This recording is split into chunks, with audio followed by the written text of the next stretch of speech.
নায়লা রাদিয়াল্লাহু তাআলা আনহা হযরত উসমান রাদিয়াল্লাহু আনহুর স্ত্রী, হত্যা করার সময় তিনি কাছে ছিলেন। যখন তাকে তলোয়ার দিয়ে আঘাত করা হলো, এইভাবে হাতে তিনি ফিরাইলেন, হাতের আঙ্গুলগুলো কেটে ফেললো। লোকেরা প্রশ্ন করলো, উসমান রাদিয়াল্লাহু আনহুকে হত্যা করার ব্যাপারে কি মুহাম্মদ ইবনে আবু বকর ছিলেন? হযরত নায়লা বললেন যে না, তিনি ছিলেন না। মুহাম্মদ ইবনে আবু বকর কি উসমান হত্যাকারীদের মধ্যে ছিলেন না? বুঝতে পারছেন কথা নাকি? মুহাম্মদ ইবনে আবু বকর রাদিয়াল্লাহু আনহু উসমান হত্যাকারীদের মধ্যে কি ছিলেন না। এরপরেও পরবর্তী লোকেরা মুহাম্মদ ইবনে আবু বকর রাদিয়াল্লাহু আনহুকে উসমান হত্যাকারী হিসেবে তাকে সাব্যস্ত করলো মিথ্যা অপবাদ দিয়ে। প্রত্যক্ষ সাক্ষী হযরত নায়লা রাদিয়াল্লাহু আনহা, তিনি বলতেছেন 3টা লোকে আঘাত করেছে। কয়জনে? 3 জনে। তখন জিজ্ঞাসা করা হলো 3 জনের মধ্যে মুহাম্মদ ইবনে আবু বকর ছিল? তিনি বলছেন না, যেহেতু সাক্ষী পাওয়া গেল তিনি উপস্থিত নাই, এরপরেও মুহাম্মদ ইবনে আবু বকরের সন্দেহ করার কোনো অবকাশ আছে নাই। এইভাবে উসমান রাদিয়াল্লাহু তাআলা আনহুকে হত্যা করা হলো। আব্দুল্লাহ ইবনে সাবার নেতৃত্বে উসমান হত্যার পরিকল্পনা তৈরি করা হলো, উসমান রাদিয়াল্লাহু আনহুকে হত্যা করা হলো। এই লোকেরাই যখন মাওলা আলী আলাইহিস সালাম উসমান হত্যার মামলার তদন্ত শুরু করলেন, তদন্ত কার্যক্রম প্রায় 70 ভাগ শেষ, আর মাত্র 30 বাকি। ওই 30-এর ভিতরে মারওয়ান আর ইবনে সাবার নাম আসতেছে। খুব চতুর মানুষ এরা, বুঝতে পারছে যে এখন মামলার তদন্ত তো মোটামুটি শেষ, অল্প কিছু বাকি। আর ওই অল্প কিছুর মধ্যে এখনই যদি বিশৃঙ্খলার সৃষ্টি করে দেওয়া না যায়, তাহলে আমাদের নাম চলে আসবে সামনে, এর ফলে আমাদের আর বাঁচার উপায় নাই। তাই তারা শেষ পর্যন্ত জামালের যুদ্ধ লাগাই দিল। এই 2 মালাউন আমির মুয়াবিয়া রাদিয়াল্লাহু আনহুর কাছে যায় বলল, হাশিমীদের বদনাম। মাওলা আলী আলাইহিস সালামের কাছে এসে বলল, উমাইয়াদের বদনাম। হাশেম আর উমাইয়া এরা 2জন ছিল ভাই, এক মার পেট থেকে একবারে জন্মগ্রহণ করেছিলেন এই 2জন, তাহলে যমজ ভাই, ঠিক আছে নি? এই 2 ভাইয়ের কপাল আবার একসঙ্গে জোড়া লাগানো ছিল। বাড়ির লোকেরা ভাবলো যে কপাল একসঙ্গে জোড়া লাগানো 2 ভাই কয়েকদিনের মধ্যে মরে যাবে। 1-2 মাস পার হয়ে গেল, মরে নাই, আরো স্বাস্থ্য ভালো হইতেছে। লোকেরা দেখলো তাহলে তো এইভাবে মানুষ চলতে পারে না, এদেরকে 2টা ভাইকে পৃথক করা যায় কিনা।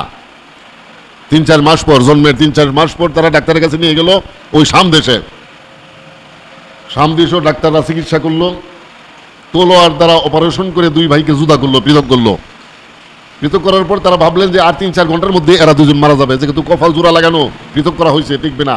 3-4 ঘন্টা পার হয়ে গেছে, মরে নাই। 1 দিন পার হয়ে গেল, মরে নাই। 2য় দিন পার হয়ে গেল, কান্নাকাটি শুরু করছে খাওয়ার জন্য, তাহলে কি মরার কোনো সম্ভাবনা নাই। 1 সপ্তাহ পার হয়ে গেল, বেশ 2 ভাই খুব সুস্থ হয়ে গেল, গা ভালো হয়ে গেল, তাদের কপালের ঘা, অপারেশনের চিহ্ন ভালো হয়ে গেল সব। বাড়ির লোকরা শেষ পর্যন্ত গণকের কাছে নিয়ে গেল যে এই 2 ভাইয়ের ভবিষ্যৎ কি হয় এটা জানার জন্য। গণকের কাছে নিয়ে যাওয়ার পর গণক দেখলো যে দুজনের কপালের মধ্যে দাগ। জিজ্ঞেস করলো কিসের দাগ এটা? পরে বাড়ির লোকরা বললো যে এরা 2 ভাই কপালের মধ্যে জোড়া লাগানো ছিল, আমরা অপারেশন করে তাদেরকে পৃথক করেছি, এখন তাদের ভবিষ্যৎ গণনার জন্য আপনার দরবারে আমরা এসেছি। গণক জিজ্ঞেস করলেন, তাহলে এই 2 ভাইকে কিভাবে তোমরা পৃথক করলা? যে তলোয়ার দিয়া অপারেশন করিয়া এই 2 ভাইকে পৃথক করা হয়েছে। গণক একটা শব্দ উচ্চারণ করলো, আহা কি কাজ করলা, আক্ষেপমূলক একটা শব্দ উচ্চারণ করলো। জিজ্ঞেস করলেন তারা কেন? তখন বললো, কিয়ামত পর্যন্ত এই 2 ভাইয়ের বংশ তলোয়ার দিয়া মারামারি করতেই থাকবে। 2 ভাইয়ের বংশ কিয়ামত পর্যন্ত কি করবে? তলোয়ার হাতে নিয়ে মারামারি করতে থাকবে। এবার আমির মুয়াবিয়া রাদিয়াল্লাহু আনহু হচ্ছেন উমাইয়া বংশের, সাইয়েদনা ইমাম মাওলা আলী আলাইহিস সালাম হচ্ছেন হাশিমি বংশের। মাওলা আলী আলাইহিস সালামের কাছে এসে আমির মুয়াবিয়ার বদনাম কইলো, আমির মুয়াবিয়ার কাছে যাইয়া মাওলা আলী আলাইহিস সালামের বদনাম কইলো, মা আয়েশার কাছে আলীর বদনাম কইলো, আলীর কাছে এসে মা আয়েশার বদনাম কইলো। এই ইবনে সাবা যখন মামলার তদন্তে তারা ধরা খাওয়ার উপক্রম, তখন মা আয়েশার সঙ্গে মাওলা আলী আলাইহিস সালামের যুদ্ধ লাগাই দিল। নাউজুবিল্লাহ পড়েন। হাজার হাজার মুসলমান এই যুদ্ধে শহীদ হয়ে গেল। মাওলা আলী আলাইহিস সালাম দাফন করলেন সমস্ত শহীদগণের। মা আয়েশার পক্ষে বেশিরভাগ মুসলমান শহীদ হলো। মাওলা আলীর পক্ষে ছিল খারেজিগণ, ওরা গনিমতের মাল দাবি করলো। যুদ্ধের পরে পরাজিত লোকদের কাছ থেকে মাল সম্পদ সংগ্রহ করা হয় না, গনিমতের মাল দাবি করলো। মাওলা আলী আলাইহিস সালাম খুব রাগান্বিত হলেন এবং বললেন যে ঠিক আছে, তোরা দাঁড়া, গনিমতের মাল নিয়ে যা। আগে ক মা আয়েশার সত্ত্বাধিকারী কে নিবে? মা আয়েশা কি মুসলমানগণের মা না? তাহলে মা কে কোনো সন্তান গ্রহণ করতে পারে? মাওলা আলী আলাইহিস সালাম যখন এই কথা বললেন, মালাউনের দল আলীর দল ছেড়ে দিল, হযরত আলী এদেরকে দল থেকে বহিষ্কার করলেন। ওই ইহুদি ইবনে সাবার পরামর্শে ষড়যন্ত্রে এই পর্যন্ত হলো। এখনো পর্যন্ত তাদের এই ষড়যন্ত্র চালু রয়েছে মুসলমানের বিপক্ষে। এখন তারা মুসলমানের সন্তানদেরকে তাদের ক্রীড়নক বানাইয়া বলে দিতেছে যে সম্মিলিত কোনো দোয়া করা যাবে না। তাই কাজ্জাব বিন ইহুদি মুসলমানদের মধ্যে এই বিভ্রান্তি ছড়ায় দিল। আমরা যখন তাদের ধ্বংসের জন্য আল্লাহ তাআলার কাছে দোয়া করব, আল্লাহ রাব্বুল আলামিন নিঃসন্দেহে এদেরকে নিশ্চিহ্ন করে দিবেন দুনিয়া থেকে। এবার দোয়ার বিরুদ্ধে তারা ফতোয়া দেয়। আমার হুজুর পাক বলেছিলেন ৭৩ দল হবে আমার উম্মত, ৭২ দলের উম্মত হবে বিনা হিসাবে জাহান্নামী, ৭২ দলের লোকগণ সবাই নামাজি হবে। এখন ইসলামের যে 5টি বুনিয়াদ, এর মধ্যে 1 নাম্বারটা যদি না থাকে, পরবর্তী 4টা আছে, ওই 4টার কোনো মূল্য নাই। এখন ওদের মধ্যে নামাজ আছে, রোজা আছে, হজ আছে, যাকাত আছে, শুধু কলমা নাই, শুধু ঈমান নাই। মসলকে আলা হযরতের বাহিরে পৃথিবীর মধ্যে যত লোক নামাজ পড়বে সমস্ত নামাজিগণ কাফের। এদেরকে যারা কাফের মনে না করবে ওরাও কাফের। এখন মুসলমান যখন আল্লাহ তাআলার কাছে দোয়া করবে, দোয়ার সামনে তো আর কোনো শক্তি টিকবে না। যেমন ইয়াহিয়া আলাইহিস সালামের প্রতিশোধ আল্লাহ বুকতে নসরের মাধ্যমে আদায় করেছেন কি করেন নাই? হুসাইন আলাইহিস সালামের প্রতিশোধ আল্লাহ মুখতার সাকাফির মাধ্যমে আদায় করেছেন। এই বিশ্বাস, এই এলেম ইহুদিদের জানা আছে। এখন যে আপনি নামাজ পড়বেন, নামাজ আপনাকে জামাতের সঙ্গে পড়তে হবে, কিন্তু মসজিদের ইমাম সাহেব যদি ওয়াহাবি হয়, নজদি, জামাতি, সালাফি, এগুলো যদি মসজিদের ইমাম হয়, তাহলে ইমাম সাহেব তো কাফের, তার তো ইমান নাই। দেওবন্দি ইমাম সাহেবের ইমান আছে যদি কেউ মনে করে, সে ইমান হারা হবে। এখন আপনি মসজিদে গেলেন জামাতের সঙ্গে নামাজ পড়ার জন্য, যেহেতু কিতাবে বলা হয়েছে এটা সবচেয়ে বড় পুঁজি, আখেরাতের ব্যবসায়ের জন্য সবচেয়ে বড় পুঁজি কোনটা? জামাতের সঙ্গে নামাজ পড়া। এখন ইমাম যদি নজদি, সালাফি হয়, দেওবন্দি হয়, খারিজি হয়, রাফিজি হয়, ওদের পিছনে নামাজ পড়া হারাম। আপনি যদি আহলুস সুন্নাত ওয়াল জামাতের কোনো সুন্নি ইমাম মসজিদে দাঁড় করাইতে পারেন, তার পিছনে নামাজে দাঁড়াবেন, এটা হবে আপনার জন্য সোনায় সোহাগা। চলছে ধর্ম নিয়া বাড়াবাড়ি, আগুন ইমানের বাজারে, তাই গো হুঁশিয়ারে মুমিন, তাই গো হুঁশিয়ারে। দাড়ি টুপি পাগড়ি মাথে, সদায় তাদের তসবিহ হাতে, ডাকে সদায় আল্লাহর পথে, তারা কোরআনে তাফসীর করে। এলা আল্লাহর কোরআনে তাফসীর করে, কি কয়? নবী মাটিয়ার সাধারণ মানুষ অপব্যাখ্যা করে, নবীর তাজিম দেখলে যাদের মাথার মাঝে বাড়ি পড়ে, তাই গো হুঁশিয়ারে মুমিন, তাই গো হুঁশিয়ারে। রাসূল পাক যখন দিনকে রাত বানায় ফেলাইলো, হাবিব বিন মালিক ছিল ওই মাহফিলের বিচারপতি, ফরিয়াদি ইয়াসিন আবু জাহেল, আসামি আমার নবী মুহাম্মদ সাল্লাল্লাহু তাআলা আলাইহি ওয়া সাল্লাম। দিনকে রাত্র বানাইলেন, রাত্রে পূর্ণিমার চাঁদ দেখাইলেন, পূর্ণিমার চাঁদকে আবার শাহাদত আঙ্গুলের ইশারা 2 ভাগ করে, এক ভাগকে তিনি সাফা, আরেক ভাগকে মারুয়া পাহাড়ের মধ্যে যখন ফেলে দিলেন, হাবিব বিন মালিকের আর বুঝতে বাকি রইল না, নিঃসন্দেহে তিনি আল্লাহ রসুল। এবার আপনারা জানেন উজাইর আলাইহিস সালামের একটা মুজিজা দেখা দুনিয়ার মানুষে কইল উজাইর আল্লাহর ছেলে, নাউজুবিল্লাহ কইল। একটা মুজিজা মাত্র, কি দেখছে? উজাইর আলাইহিস সালামের বয়স যখন 40, তার ছেলের বয়স তখন 120। উজাইর আলাইহিস সালামের ছেলে বয়স কত? 120। বাপের বয়স কত? 40। এই মুজিজা দেখা সবাই বলল উজাইর কি? কালাতিল ইয়াহুদু উজাইর ইবনুল্লাহ, ইহুদিরা কইল উজাইর আল্লাহর ছেলে, নাউজুবিল্লাহ কোন। ঈসা আলাইহিস সালামের একটা মুজিজা দেখলো যে পাতালকুলে 3-4 দিন, 1-2 দিনের বয়স, তিনি কথা বলতে পারেন। এই মুজিজা দেখে ঈসা ইবনুল্লাহ এই কথা মানুষ বলতে থাকলো, নাউজুবিল্লাহ পড়েন। এইবার আমার নবীর হাজার হাজার মুজিজা, তিনি দিনকে রাত্র বানাইলেন, সেই রাত্রে পূর্ণিমার চাঁদ যখন তিনি দেখাইয়া দিলেন, আবার শুকুল কামার ওই চাঁদকে আঙ্গুলের ইশারায় যখন 2 ভাগ করে 2 পাহাড়ের মধ্যে ফেলে দেখাইয়া দিলেন, এইবার না জানি মানুষ বলতে শুরু করে দেয় আল্লাহ নিজেই এসে গিয়েছে, নাউজুবিল্লাহ বলেন। মানুষ এই কথা বলতে পারে কি পারে না? মানুষের কোনো আক্কল আছে? মানুষ এই কথা বলার পূর্বে আল্লাহ রাব্বুল আলামিন বলে দিয়েছেন, হে আমার হাবিব, আমার বন্ধু, আপনি বলুন আমি আল্লাহ না, আমি তোমাদের মতোই মানুষ, আমার কাছে আল্লাহর তরফ থেকে ওহী আসে। আল্লাহ রসুল পাককে এইভাবে যারা না মানবে, তিনি আল্লাহ রসুল এবং আলাল কিতাবে ওয়াস সুন্নাতে ওয়াল জামাআহ, মরতে তো হবেই, মৃত্যু দান করুন মাবুদ আমাকে। কিতাব কোরআন শরীফের উপর, সুন্নাত হাদিস শরীফ আল জামাআহ, আহলুস সুন্নাত ওয়াল জামাতের উপর আমার মৃত্যু দান করেন। আমরা যখন এই দোয়া করবো আল্লাহ তাআলার কাছে, আমাদের দোয়া অবশ্যই কবুল হবে। এই কথাগুলো কার? আল্লাহর। কিভাবে? উদউনি, তোমরা আমার কাছে দোয়া করো। আমাদেরকে আল্লাহ আদেশ করছেন, কি বলছেন? উদউনি, আমার কাছে তোমরা কি করো? দোয়া করো। আস্তাজিব লাকুম, আমি তোমাদের দোয়াকে কবুল করি। আমরা যখন সব সময় আল্লাহ তাআলার কাছে এইভাবে দোয়া করতে থাকবো, মাবুদ আমাদেরকে আপনি আহলুস সুন্নাত ওয়াল জামাতের উপর কায়েম রাখুন। আমাদের দোয়া আর তাদের হাজারো চেষ্টা, আমাদের একটি মাত্র দোয়া, হাজার না তাদের কোটি কোটি চেষ্টা ধূলিসাৎ হয়ে যাবে আমাদের একটি মাত্র দোয়ার সামনে। তাই দোয়া করা যাবে না। এই কাজ্জাব ইবনে ইউসুফ এই শিক্ষা দিতেছে। আহমদুল্লাহ নামে আরেক মালাউন আছে না, তাদের আরো অনেক অনুসারী দূষর ইহুদিদের এদেশে রয়েছে। এদের থেকে সাবধান। নজদি, সালাফি, খারেজি, রাফিজি, এদের পিছনে নামাজ পড়া থেকে নিজেদেরকে রক্ষা করুন। আল্লাহ রাব্বুল আলামিন এদের কবল থেকে নিজেদেরকে রক্ষা করে নবী মুহাম্মদ সাল্লাল্লাহু তাআলা আলাইহি ওয়া সাল্লামের প্রতি খাঁটি ঈমান রেখে নামাজ, রোজা, হজ, যাকাত, ওযু গোসল করে এখান থেকে বিদায় নাও তৌফিক দান করুন। সকলে বলুন আমিন। ওয়া আখিরু দাওয়ানা আলহামদুলিল্লাহি রাব্বিল আলামিন। বারাক মাওলানা মুহাম্মদ ওয়া আলা সাইয়্যিদিনা محمد اللهم صل على مولانا محمد وعلى سيدنا أما بعد محترم حاضرین আসসালামু আলাইকুম ওয়া রাহমাতুল্লাহি তাআলা ওয়া বারাকাতুহু। আপনাদের সামনে মুসান্নিফ রাহিমাহুল্লাহ তাআলার কিছু বাণী আমি তেলাওয়াত করেছি। হাদিস শরীফের আলোকে তিনি উল্লেখ করেন, মাআশিরাল হাজিরিন, হে উপস্থিত জনগণ, হাফিজু আলা সলাতিল খামসি ফিল জামাআহ, 5 ওয়াক্ত নামাজের সংরক্ষণ করো তোমরা জামাতের সঙ্গে। জামাতের সঙ্গে তোমরা 5 ওয়াক্ত নামাজ আদায় করো।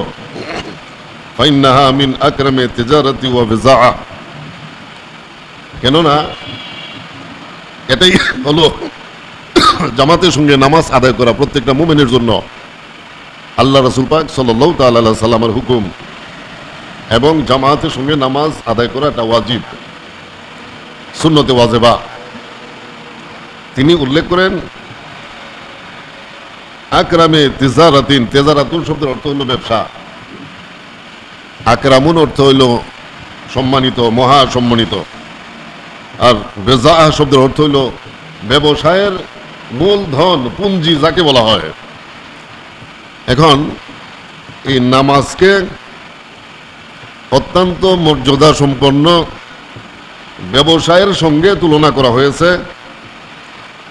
এবং আদালতে আখেরাতে মুক্তির জন্য যে সমস্ত সাজ সরঞ্জাম আমাদের সকলের প্রয়োজন দরকার, সেই সরঞ্জামের সঙ্গে তার মূল ধনের সঙ্গে তুলনা করা হয়েছে জামাআতের সঙ্গে নামাজ আদায় করাকে। এখন প্রশ্ন হলো এরকম যে বুনিয়াল ইসলাম আলা খামসিন, ইসলামের মূল ভিত্তি হলো 5টি, 5টা স্তম্ভের উপর দিন ইসলাম প্রতিষ্ঠিত।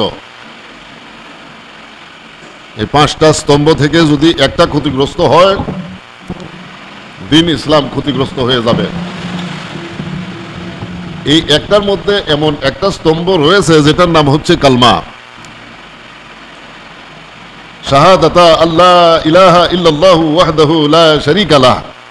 এই 1 নাম্বার স্তম্ভ বা বুনিয়াদ, দিন ইসলামের সাক্ষ্য দান করা মহানবী মুহাম্মদ সাল্লাল্লাহু তাআলা আলাইহি ওয়া সাল্লাম আল্লাহর হাবিব ও আল্লাহ পাকের রাসূল এর স্বীকৃতি দেওয়া। 5টা থেকে যদি এই 1 নাম্বার স্তম্ভ ক্ষতিগ্রস্ত হয়, তাহলে এই ব্যক্তি আর মুসলমানের কাতারে থাকতে পারবে না, সে আর মুসলমান থাকবে না। তাহলে 5টার পরে যে বাকি 4টা রইল, ওই 4টা দিয়ে আপনার কোনো কাজ হবে না যদি ইসলাম ধর্মই আপনার মধ্যে না থাকে। তবে 4টা হলো এরকম: ঈমান গ্রহণ করার পর, একজন মানুষ মুমিন হওয়ার পরে তার উপরে নামাজ ফরজ হয়। ঈমান গ্রহণ করার পূর্বে আল্লাহর বান্দার উপরে ফরজ থাকে মাত্র একটা।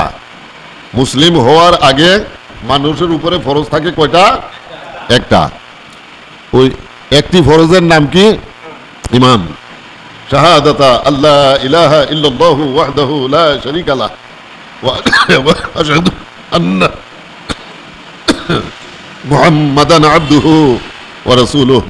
আল্লাহুম্মা সাল্লি আলা মাওলানা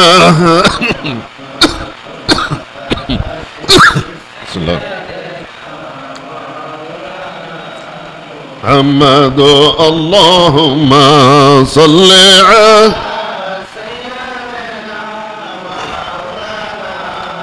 محمد وعلى آل سيدنا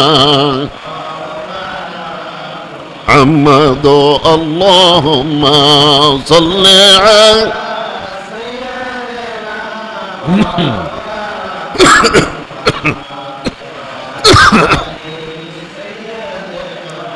মাওলানা। প্রত্যেকটা মানুষকে আল্লাহ রাব্বুল আলামিন মৃত্যুর পর অনেক প্রশ্ন করা হবে।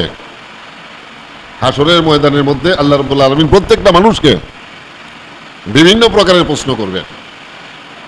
আর যে সমস্ত মানুষগণ মুসলিম হয় নাই, মুমিন হয় নাই, তাদের প্রশ্ন শুধুমাত্র একটা। তাদের প্রশ্ন কয়টা? তাহলে তাদের জন্য খুব সহজ না? আমরা যারা মুমিন, আমরা ইমানদার, আমাদের জন্য প্রশ্ন অনেক। মুমিন লোকদের জন্য অসংখ্য প্রশ্ন করা হবে হাসরের ময়দানের মধ্যে। আর যে লোকেরা মুমিন না, তাদেরকে শুধু একটি মাত্র প্রশ্ন করা হবে। এই একটি মাত্র প্রশ্নের উপরে তাদের আর কোনো প্রশ্ন তাদেরকে করা হবে না। মুমিন লোকদেরকে জিজ্ঞাসা করা হবে তুমি নামাজ পড়েছো কিনা। মুমিনদেরকে জিজ্ঞেস করা হবে রমজান শরীফের রোজা তুমি রেখেছিলে কিনা। মুমিন লোকদেরকে প্রশ্ন করা হবে তোমাকে অনেক ধন সম্পদ দুনিয়ার মধ্যে দান করা হয়েছিল এবং এগুলোর যাকাত তুমি আদায় করেছো কিনা। এই কথাগুলো আল্লাহ তাআলা মুমিন লোকদেরকে জিজ্ঞেস করবেন। এবং আরো জিজ্ঞাসাবাদ করা হবে ধন সম্পদ তোমার অধিক হওয়ার কারণে হজ তোমার উপরে ফরজ হয়েছিল, বাইতুল্লাহ শরীফের হজ তুমি করেছো কিনা। এই ধরনের বিভিন্ন প্রকারের প্রশ্ন আল্লাহ রাব্বুল আলামিন মুমিন লোকদেরকে করবেন। শরীয়ত অনুযায়ী দুনিয়ার মধ্যে চলাফেরা করেছো কিনা। ব্যবসায়ের মধ্যে চুট্টামি বাটপারি চিটারি তুমি করেছো কিনা। মাল গ্রহণ করার সময় ওজনে বেশি নিলা আর খরিদ্দারকে মাল দেওয়ার সময় ওজনে কম দিলা কিনা। এই সমস্ত প্রশ্ন করা হবে ইমানদার লোকদেরকে। যাদের ঈমান নাই তাদেরকে শুধু একটি মাত্র প্রশ্ন আল্লাহ রাব্বুল আলামিন করবেন তুমি ঈমান এনেছো কিনা। এবং বলা হবে যখন সে উত্তর দিবে যে না ঈমান আমি আনি নাই, বলা হবে কেন ঈমান গ্রহণ করো নাই। এই প্রশ্নের আর কোনো উত্তর সে দিতে পারবে না এবং তাকে সরাসরি দুজখের মধ্যে পাঠিয়ে দেওয়া হবে। খালিদিনা ফিহা, সেখানে তারা অনন্তকাল পর্যন্ত দুজখে অবস্থান করতে হবে অমুসলিম লোকগণ। মুসলিম লোকদেরকে আল্লাহ সুবহান ওয়া তাআলার বিভিন্ন হুকুম আহকাম পালন না করার কারণে জাহান্নামে দেওয়া হবে এবং ওই সমস্ত হুকুম আহকাম এর বিচার সম্পূর্ণ হওয়ার পর মুমিন মুসলিম লোকদেরকে জাহান্নাম থেকে বের করে দেওয়া হবে। কারণ তাদের বিচার একদিন না একদিন শেষ হবে। শুধু ঈমানের বিনিময়ে আল্লাহ রাব্বুল আলামিন তাদেরকে জাহান্নাম থেকে মুক্তি দিয়া জান্নাতে দিয়ে দিবেন। ঈমান এত বড় একটা সম্পদ, এজন্য ঈমান আমাদেরকে থাকতে হবে। ঈমান প্রসঙ্গে ইমাম সৈয়দ মুহিউদ্দিন সৈয়দ মুহাম্মদ ইবনে সুলাইমান জাজুলি রাদিয়াল্লাহু তাআলা আনহু দালাইলুল খায়রাত কিতাবের মধ্যে ঈমানের প্রসঙ্গ এইভাবে তিনি উল্লেখ করেছেন ওয়াল মাউত আলাল কিতাবে ওয়াস সুন্নাতি ওয়াল জামাআহ। হে রব্বুল আলামিন, আমার প্রতিপালক, আমাকে আপনি মৃত্যু দান করুন। মরতে তো হবেই নাকি, না মরে কেউ পারবে? মুসলিম অমুসলিম নির্বিশেষে সকল মানুষকেই মরতে হবে। এই পৃথিবীর মধ্যে আল্লাহ রাব্বুল আলামিনের অত্যন্ত প্রিয় বান্দা নবী এবং রসুলগণ, তাদের সংখ্যা ছিল সর্বমোট 1,24,000 তাদের কেউ কি এখনো দুনিয়াতে আছেন? সকলকে ইন্তেকাল করতে হয়েছে। যেহেতু আল্লাহ রাব্বুল আলামিনের তরফ থেকে মনোনীত এবং আল্লাহ রাব্বুল আলামিনের অত্যন্ত প্রিয় মহব্বতের বান্দা ছিলেন নবী আর রাসূলগণ, তারাই যখন দুনিয়া ছেড়ে চলে যেতে হলো, তাহলে আমাদের ব্যাপারে এই বিষয় নিয়ে আরো কোনো কথা দরকার আছে? দরকার নাই। প্রত্যেকটা মানুষ মরতে হবে, এ কথা নিশ্চিত। আর এই কথা বোঝানোর জন্য কুরআন ও হাদিসের দলিলের দরকার নাই। বাস্তবে আমরা এগুলো আমাদের চোখের সামনেই দেখতেছি। আমাদের বাপদাদাদেরকে আমরা নিজে হাতে কবরস্থ করেছি কি করি নাই? ঠিক আমাদেরকে এরকম কবরস্থ করা হবে, থাকবো না দুনিয়াতে। এখন ইমাম মুহাম্মদ ইবনে সুলাইমান জাজুলি রাদিয়াল্লাহু তাআলা আনহু বলতেছেন যে ইয়া রাব্বুল আলামিন, আমাকে তো তুমি মৃত্যু দিবেই, তবে আমাকে মৃত্যু দেওয়ার আগে তোমার কাছে আমার একটি মাত্র দাবি। দাবি কার কাছে? আল্লাহ তাআলার কাছে। দাবি মানে দোয়া। মুসলমানদের জন্য শত্রুর মোকাবেলা করার জন্য সবচাইতে বড় হাতিয়ার, সবচাইতে বড় অস্ত্র মুসলমানদের জন্য সেটা কি? দোয়া। দুশমন, জালিম, শত্রু আপনার ক্ষতি করবে, এখন হাতের শক্তি দ্বারা, সামাজিক শক্তি দ্বারা তার সঙ্গে আপনি কুলাইয়া উঠতে পারতেছেন না, ঠিক আছে? যেমন আপনারা জানেন হযরত হুসাইন আলাইহিস সালাম, তার সঙ্গে তার নিজস্ব বন্ধু বান্ধব, আত্মীয় স্বজন, ভক্ত মুরিদান, সন্তান ৭০টি, স্ত্রী সহ সর্বমোট ৭২ জন লোক ছিলেন। কিন্তু তারা হুসাইন আলাইহিস সালামের বিপক্ষের মানুষ ছিল ৮২,০০০। কয়জন ছিল? ৮২,০০০। হাতের শক্তি দিয়া এই ৭২ জন মানুষ, ৮২,০০০ মানুষের মোকাবেলা করা কি সম্ভব? হুসাইন আলাইহিস সালাম আল্লাহ তাআলার কাছে দোয়া করেছেন, এটাই মুমিন লোকগণের সবচেয়ে বড় অস্ত্র। আল্লাহ তাআলার কাছে আবেদন করা, ফরিয়াদ করা। আল্লাহ রাব্বুল আলামিন নিজেই বলে দিয়েছেন, যদি তুমি কোনো প্রয়োজন মনে করো তোমার নিজের, উদউনি, তাহলে আমার কাছে তোমরা দোয়া করো। সুবহানাল্লাহ কইন। আল্লাহুম্মা সাল্লি আলা মাওলানা মুহাম্মদ ওয়া আলা মাওলানা মাদো। আল্লাহুম্মা সাল্লি আলা মাওলানা মুহাম্মদ ওয়া আলা সাইয়্যিদিনা। কুরআন শরীফের মধ্যে আছে, রব্বানা লা তুযিগ কুলুবানা বাদা ইয হাদাইতানা ওয়া হাব লানা মিন লাদুনকা রাহমাহ ইন্নাকা আনতাল ওয়াহাব। আছে না এটা কুরআন শরীফ? এভাবে দোয়া করবেন আল্লাহ তাআলার কাছে, হে আমার রব, আমার প্রতিপালক, আমাকে হেদায়েত করার পর নবী মুহাম্মদ সাল্লাল্লাহু তাআলা আলাইহি ওয়া আলিহি ওয়াসাল্লামের উম্মতের মধ্যে দাখিল করার পর আমাকে আবার বাঁকা পথে পরিচালিত করবেন না। এইভাবে দোয়া করতে হবে আল্লাহ তাআলার কাছে। এই দোয়া করাগুলো আল্লাহ রাব্বুল আলামিন আমাদেরকে শিখাই দিয়েছেন। যদি মুমিন লোক কোনো মুসিবতে পড়ে যায়, সাইয়েদনা হুসাইন আলাইহিস সালামের মতো ৭২ জন মানুষ নিয়ে যখন ৮২,০০০ মানুষের মোকাবেলা করতে হয়েছে, তিনি ওদের সঙ্গে মোকাবেলা করে শহীদ হয়ে গেলেন সপরিবারে।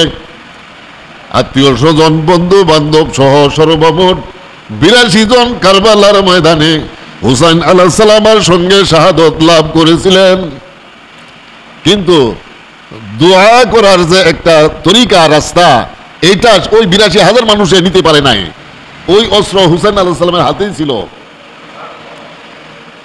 তিনি যখন ওই ৮২,০০০ মানুষের জন্য লানত করলেন, বদদোয়া করলেন, আল্লাহ রাব্বুল আলামিন তার দোয়াকে কবুল করে ফেলেছেন। কবুল করার পরে কি হলো? যখন এজিদ মৃত্যুবরণ করল, মৃত্যুবরণ করার পর এজিদের বড় ছেলে দ্বিতীয় মুয়াবিয়াকে যখন ক্ষমতায় বসানো হলো, তিনি বললেন ক্ষমতার মধ্যে বসে যে আমার বাপ দ্বিতীয় মুয়াবিয়া এজিদের সন্তান, সে বলতেছে আমার বাবা আওলাদে রাসূলের সঙ্গে যে গাদ্দারি করেছেন, আল্লাহ এবং আল্লাহ রসুলের সঙ্গে যে নাফরমানি করেছেন আমার বাবা, আমি আমার বাপের ওই পাপের বোঝা আমার কাঁধে আমি নিতে চাই না। এই বলে তিনি ক্ষমতা থেকে সরে দাঁড়াইলেন। ইতিহাসের কিতাবে পাওয়া যায় তিনি ক্ষমতা ছেড়ে দিয়ে যখন ঘরে ঢুকলেন 18 দিন পর ঘর থেকে তাকে মৃত বের করা হয়েছিল। ঐতিহাসিকগণ লিখেছেন তাকে বিষ প্রয়োগ করে হত্যা করা হয়েছিল, কারণ তিনি ছিলেন আওলাদে রসুলের মুহিব্বিন। হুসাইন আলাইহিস সালামকে মহব্বত কারণে ওলাদের মধ্যে ছিলেন এই ইয়াজিদের বড় ছেলে দ্বিতীয় মুআবিয়া রাদিয়াল্লাহু আনহু। এরপরে মারওয়ানি বংশের ক্ষমতা খেলাফত যখন কায়েম হলো, ওদের ভিতরে ওদের খেলাফতের যুগেই আল্লাহ রাব্বুল আলামিন হুসাইন আলাইহিস সালামের বদদুয়ার কারণে এই হত্যাকারীদের বিচার করার জন্য মুখতার সাকাফি নামক এক জালিম ব্যক্তিকে নিযুক্ত করেছিলেন।